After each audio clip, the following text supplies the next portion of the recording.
കോട്ടയം തീക്കോയിയിൽ നവജാത ശിശുക്കളെ കടത്തുന്ന സംഘം പ്രവർത്തിക്കുന്നുവെന്ന് പരാതി.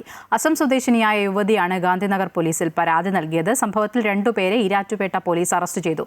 അന്വേഷണത്തിന് പാലാ ഡിവൈഎസ്പിയുടെ നേതൃത്വത്തിൽ പ്രത്യേക സംഘത്തെ നിയോഗിച്ചതായി കോട്ടയം എസ്പി പറഞ്ഞു. आऊँगी बेबी डिलीवर करके मैं अपना बेबी लेकर चले जाऊँगी। 3 लाख ऑफर किया, बट मेरे दिमाग में वो नहीं था। मैं अपना बेबी डिलीवर करके अपने साथ ही ले जाऊँगी। जस्ट यहाँ पे एक शेल्टर रहेगा मेरे ऊपर, वो मैंने सोचा था। तो आई यहाँ पे आने के बाद और भी 2 लड़कियाँ थी वहाँ पे, तो 2 लड़कियाँ थी। तो मैंने उनसे पूछा क्या क्या, उन्होंने बोला ऐसा ऐसा हमें डिलीवर, हाँ उनको एक प्रेग्नेंट थी और एक डिलीवर हो चुके थे, एक 2 लड़की थी वहाँ पे. കോട്ടയം തീക്കോയി പഞ്ചായത്തിലെ ഞണ്ടുകലിൽ വാടക വീട്ടിൽ ഗർഭിണികളായ സ്ത്രീകളെ താമസിപ്പിച്ച് പ്രസവശേഷം കുഞ്ഞുങ്ങളെ വിൽപ്പന നടത്തുന്നു എന്നാണ് അസം സ്വദേശിനിയായ യുവതിയുടെ പരാതി.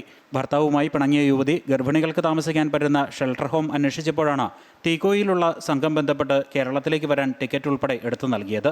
നവജാത ശിശുക്കളെ മറിച്ചു വിൽക്കുന്ന സംഘമാണെന്ന് തിരിച്ചറിഞ്ഞ യുവതി അവിടെ നിന്നും രക്ഷപ്പെട്ട് പുറത്തുവന്ന് റോഡിൽ അലഞ്ഞു തിരിയുന്നത് കണ്ട് നാട്ടുകാർ പോലീസിൽ വിവരം അറിയിച്ചു. പോലീസ് ഇടപെട്ട യുവതിയെ കോട്ടയം ഗാന്ധിനഗറിലെ അഭയകേന്ദ്രത്തിൽ എത്തിച്ചു. അഭയകേന്ദ്രത്തിൻ്റെ അധികൃതർ യുവതിയുമായി സംസാരിച്ചപ്പോഴാണ് ശിശുക്കടത്തിൻ്റെ വിവരം പുറത്തു വരുന്നത്. മിനിയാന്ന് വൈകിട്ട് 6 മണിക്കാണ് കൊണ്ടുവന്നത്. അപ്പം കൊണ്ടുവന്ന് കഴിഞ്ഞപ്പോൾ ഈ കുട്ടി ഹിന്ദിയിൽ പോലീസുകാരോട് പറഞ്ഞുകൊണ്ട് അവർക്ക് മനസ്സിലായില്ലായിരുന്നു. ഇവിടെ വന്ന് പോലീസുകാരുടെ മുമ്പ് വെച്ച് തന്നെ സംസാരിച്ചപ്പോഴുള്ള കാര്യങ്ങളെല്ലാം അവർക്ക് മനസ്സിലായി. പിന്നെ ഞാൻ കംപ്ലയിൻ്റ് എഴുതി രാത്രി തന്നെ മെയിൽ ചെയ്തായിരുന്നു. കാരണം ഇവിടെ പറഞ്ഞു അവരവിടെ നിന്ന് വീട് മാറുമായിരിക്കും, ഇവിടെ ഫർണിച്ചറൊന്നും ഇല്ലാത്തതുകൊണ്ട് ചിലപ്പോൾ വീട് മാറിയേക്കും ഇന്ന് രാത്രി തന്നെ എന്നൊക്കെ അവൾ പറഞ്ഞതുകൊണ്ട് രാത്രി തന്നെ മെയിൽ അയച്ചു. പിന്നെ എസ് പിക്ക് മെയിൽ അയച്ചായിരുന്നു.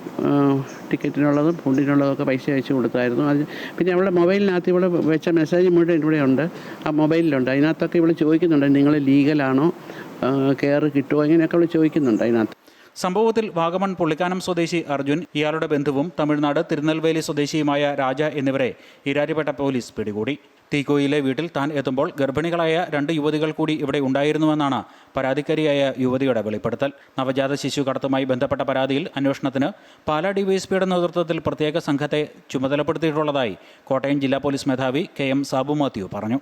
അതിനെക്കുറിച്ച് വിശദമായിട്ട് അന്വേഷണം നടത്തുന്നുണ്ട്. ഈ പാലാ ഡിവൈഎസ്പിയുടെ നേതൃത്വത്തിൽ സ്പെഷ്യൽ ടീം ഉണ്ടാക്കിയിട്ട് നമ്മൾ അന്വേഷിക്കുന്നുണ്ട്. അതിലെല്ലാം സംവിധാനം ചെയ്യുന്നുണ്ട്. 2 പേർ ഓൾറെഡി ഇപ്പോൾ നമ്മുടെ കസ്റ്റഡിയിലുണ്ട്. തുടർന്ന് അന്വേഷിക്കുന്നുണ്ട്. എവിഡൻസ് എടുത്ത് ബാക്കി വിശദമായിട്ട് അന്വേഷണം നടത്തുന്നുണ്ട്. പോലീസ് പിടികൂടിയവരുടെ ഫോൺ കോളുകളും സാമ്പത്തിക ഇടപാടുകളും മറ്റു ചുറ്റുപാടുകളും കേന്ദ്രീകരിച്ചാണ് അന്വേഷണം. പരാതിയിൽ പറയുന്ന കാര്യങ്ങൾ ശരിയാണെങ്കിൽ വലിയ ഒരു സംഘം തന്നെ ഇതിനു പിന്നിൽ ഉണ്ടാവുമെന്നും പോലീസ് സംശയിക്കുന്നുണ്ട്. അമൃത ന്യൂസ്, കോട്ടയം.